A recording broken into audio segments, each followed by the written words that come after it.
that, we are going to bring in college basketball writer Isaac Trotter, going to help me break down all things NBA draft. Trotter, welcome to the show. Thanks for having me. Yeah, the 2024 draft ends, and now we're on to 2025. It's fun, right? Not a bad draft to look forward to, right? Yeah, because you know what? People cared more about the 25 draft on the night of the 24 draft. Let's just call it like it is. But here's the thing. I've had people ask me, like, everybody wants to talk about Cooper Flagg. Everybody wants to talk about Ace Bailey. But I've had people ask me in the last 6 days since the draft, like, who's next year's version of Donovan Clingan? Who's next year's version of Reed Shepherd? So you and I are going to break this down, taking some of the examples from this year's draft cycle and then trying to pick who those prospects might be in college basketball next year. And we're going to keep it primarily to college basketball. There is a fairly sizable international contingent that will, again, be on the radar for NBA teams. But for the point of this discussion, we're going to keep it college basketball centric. So let's start with this. Who could be next year's Donovan Clingan or Zach Edey? And let me tell you what I mean by that. I thought one of the subplots of this year's draft was players who could have declared a year earlier, but went back to school, reinvested in themselves, and then benefited. We don't always see it work out, but it worked out this year. Clingan and Edey, both classic examples of that, being drafted in the lottery. Clingan may have been a first-round pick last year. I don't think Edey would have been. Both of those guys certainly helped themselves, and that's regardless of what they achieved during the college season. So who is that guy for you, Isaac, the one who went back to school and could help his stock the most in the coming year? Yeah, I definitely thought that KJ Evans out of Oregon made a really, really strong decision to go back to school. He's super long and fluid, 6'9", 200 pounds, and was one of the better prospects in his class. And he didn't even, put his name in this draft. He immediately said he's coming back. And you just look at some of the stuff that he does defensively, and it just gets you excited. The court coverage, his ability to guard multiple positions, his anticipation of space is awesome. I was breaking down some film of his today. It's just like he had one possession where he guarded 3 different guys, helped on another one, shut off a point guard, then rotated back and stole it from the center. And it's just, that's the type of stuff that I thought that he did that was super, super sharp. And then there's other possessions too, where he's out there just breaking dudes down off the dribble, able to find guys for dunks as a playmaker. So I just feel like the league is shifting where you really want those pass, dribble, and shoot forwards. And he hasn't quite got there yet. The jumper still needs to take some strides. But I think going back to school and getting another full year of development is going to be huge for him. I think he's going to be one of the best players in the Big Ten. Remember, Oregon's in the Big Ten this year, which is a little bit weird for everybody. But he is going to be an all Big Ten defensive type of guy. And I think that it's a chance for him to potentially even be a lottery pick. And I thought I felt pretty good about that take. I'm like, oh, this one's different. Like not many had it. And then I fired up a 2025 way too early draft from Adam and Trav. And where do they have Kwame Evans, KJ Evans? Number 11. So I guess I'm not alone on that take. No, I like it. And here's what I'll tell you, though. KJ Evans at one point was the number 1 ranked sophomore in high school basketball for a lot of the same reasons you just said. Like, you don't find very many guys who are 6'10" and move as effortlessly as he does. I think he's got real shooting potential. I think he's got real passing potential. I also think he's ambidextrous, to be honest. That's something to really keep an eye on. So I'm not sure he's an alpha. I'm not sure he's ever going to go get 20 at Oregon, but I think he's going to be really intriguing for NBA teams nonetheless, because he doesn't have to be an alpha in the league. All right, here's my answer to this question. The question again being, who could help themselves the most by going back to school? I like Hunter Salis at Wake Forest. This is another guy who was really highly thought of in high school. Career did not get off to the start that many of us expected at Gonzaga. Transfers to Wake Forest and just completely rehabilitates his stock. Had a chance, a very real chance, to not only be drafted this year, but be drafted in the first round. Instead, he's going back to Wake Forest. And if he can take another jump like he did this year, this is someone who has a chance to play his way into the first round, and not just likely first round pick, but get that guarantee that can usually be the decision maker for a lot of these prospects who are on the fence. So Hunter Salis, to me, someone who's going to have a lot of NBA eyeballs from day one next year. All right. Second question. Who could be next year's Kel'el Ware? And here's what I mean by this. And I'm actually, Trotter, if you don't mind, I'm going to answer this first because I think I have just the obvious answer to this. And in full disclosure, when I texted you and said, who's your example? I said, I'm taking Aaron Bradshaw. Because here's what I mean. We're talking about a highly celebrated high school prospect It didn't click in year one. It didn't click for Kel'el Ware at Oregon. He transfers to Indiana, and it clicked in the second half of the season. I think Aaron Bradshaw could be that player next year at Ohio State. Obviously, his freshman season at Kentucky didn't go like we expected, but when we talk about sheer tools, like Kel'el Ware, Aaron Bradshaw has them all. He's a 7-footer with long arms, quick athleticism, soft hands, soft touch, shooting potential. He can change ends. He can move laterally. It's just a matter of making sure the motor, physicality, and everything in between lives up to his sheer physical tools. So under Jake Diebler and a fresh start and an opportunity for the first time in his career to not be paired with DJ Wagner and to go out and do his own thing. Not that Wagner was holding him back in any way, but just an opportunity to be his own player. I think Aaron Bradshaw is someone that could really follow that Kel'el Ware path. That's my take. I took the low-hanging fruit, and then I asked you to pick your guy. So who is your version of Kel'el Ware? This is a tough exercise because there are a few guys in the portal that I'm a little bit iffy on their fits, but I thought that Mark Mitchell made a really smart decision to leave Duke. And that's not easy to leave a brand like that, especially after you've started for 2 years. But with Cooper Flagg coming in, Kaman Maluak coming in, they just have a lot of guys in that front court.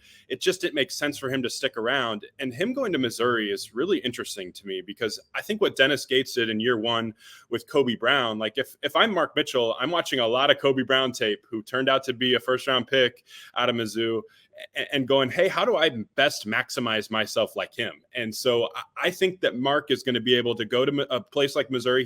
I think he's probably their number one, maybe him or Tony Perkins, 1A, 1B, whatever you want to call it, and just be an aggressive, assertive version of yourself offensively. Just see something a little bit more from him as a big wing handler, putting guys in conflict, constantly putting pressure on the rim, and then obviously doing your thing defensively. And we always talk about like, oh, what do you need to do offensively? But I still think it's hard for guys to learn how to play at a high level offensively while also carrying a huge load defensively as well. And he just hasn't ever really gotten that real big burden to learn that. So I think this is a big year for him at Missouri to prove that he can be a two-way guy and prove he can be a top of the scouting report offensively guy, because as we've seen in the last draft, right? Like you need to be able to be one of those like 25 to 28% usage guys in college, because it's so much easier to scale down that role and become a role player again in the NBA. We saw that with Dylan Jones. We've seen that with Dalton Connect, like all of these guys proving that they can be those alphas of their respective teams. And Mark officially gets to do that now for Missouri. What a quote Dylan Jones had. You know, being the guy taught me what I would need to be, help somebody else when they're the guy. It's a terrific quote in the OKC press conference. All right, third question from this year's draft examples. Who could be next year's Dalton Connect? And here's what we mean by that. Who is the mid-major transfer moving on up who could produce at the same level and play his way onto the NBA radar and maybe the first round as a result? Isaac, I will give you first crack at this one. There's a lot of great names actually for this one. You could go Ben-Hum Rickhouse. I think you go Aaron Scott, who's transferring into St. John's, but I really like Chris Youngblood going from South Florida to Alabama. Like this one, I've been digging into a lot with his tape. He is phenomenal. He has a 3-year sample size of being a 40% three-point shooter, a high-volume three-point shooter, heading into an Alabama offense that wants to shoot a ton of threes. Like it's just a perfect fit.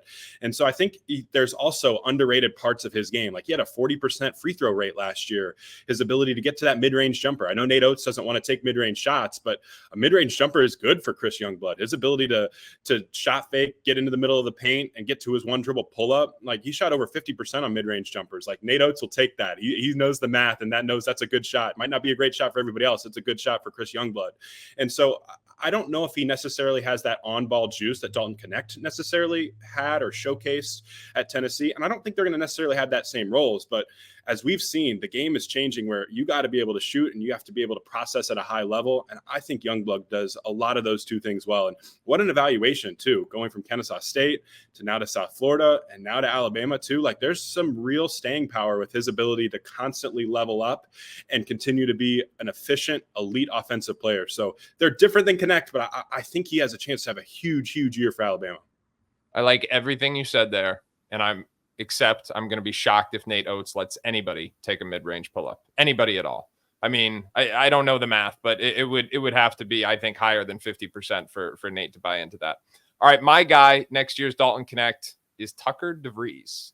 Tucker DeVries, following his dad from Drake to West Virginia, I think, although the metrics don't necessarily say it, one of the truly elite shooters in all of college basketball. I think he's going to be able to do exactly what he did at Drake at West Virginia. He knows the coach. He knows the playbook. He's going to be comfortable in the system, and he's going to have a lot of stuff run for him. This is someone who in the NBA is going to play a smaller scaled down role of what he's been asked to do in college because he's been a creator. He's had to take tough shots, tough twos. In the NBA, I think you're looking at like a Kyle Korver type prototype. Would not surprise me at all, especially if he's truly healthy, because I think he's been a little banged up in the last couple of years. If he's fully healthy this year at West Virginia, would not surprise me at all to see him be on NBA draft radars. We've listed him on the draftables in each of the last 2 years, and I have zero regrets about that. I think this guy is an NBA player if he can NBA level wings.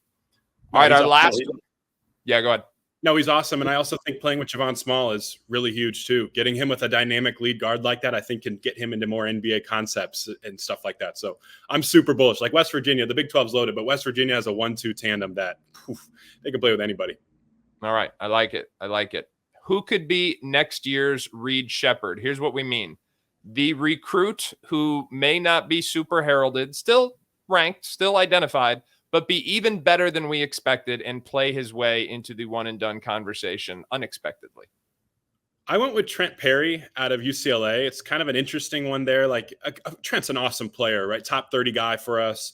But I just was kind of looking for ambiguous backcourts, and UCLA has that. I'm a big fan of Dylan Andrews. I think Kobe Johnson's going to be an awesome transfer for them out of USC. But Sebastian Mack, Sky Clark, Dominic Harris. There's a lot of names there. Like, I don't see why Trent Perry can't be that guy that really rises up into being a featured piece for this UCLA team. And he shot over 40% from three, 2-to-1 assist to turnover ratio last year, one of the best players out in Southern California. And then the ability, I think that the NBA is really, valuing shot makers and high level processors, and everything about Trent Perry it checks off those two boxes. So Reed Shepherd's story is awesome just because it's so unexpected and it's honestly so cool. Like, stuff like this doesn't happen. That's why it's a cool story. But I think if you're looking for somebody outside that 5-star range, like, I think Trent Perry has a path and the talent to be a really, really impactful freshman for UCLA. And this one was tough for me because it was just a month ago I finalized these rankings with the rest of the group. And so it's basically like, hey, a month later, who do you have some buyer's remorse about? Or who could be even better if you're only taking into consideration like next season? For me, that guy could be Con Kneppel at Duke. When I look at the way this Duke roster is assembled, I think he's going to have an opportunity to put points on the board right away. As I've said, Cooper Flagg is going to be the most wide-known player in college basketball next season, but it wouldn't surprise me if he's not Duke's leading scorer. I think Caleb Foster has a really good chance to do that. I think Con Kneppel's got a chance to be one of the team's primary offensive dominoes, though. This guy was the leading scorer in the EYBL regular season. He didn't play in the Peach Jam, and then he wasn't selected for postseason All-American games like McDonald's. So NBA scouts and kind of the recruiting fans who just pick up at that point in the season trying to get like a late info session on who's coming into college basketball, they don't know this name yet. So Con Kneppel, I think, is going to surprise some people. I think he's going to be ready to score. I think he's going to be asked to score from day one. And that's a huge part of this, right? Like having a role from day one, or in Reed's case, just demanding a role from day one and continuing to grow it throughout the course of the season. But Con's got my vote for someone who may be better more quickly than anyone anticipated. All right, everybody, for much more on this, and you can find Isaac and I on the 24/7 Sports channel. You can subscribe, like the channel you're watching right now for all the latest wall-to-wall team coverage, recruiting rankings, transfer portal intel. Keep it locked right here, the 24/7 Sports YouTube channel.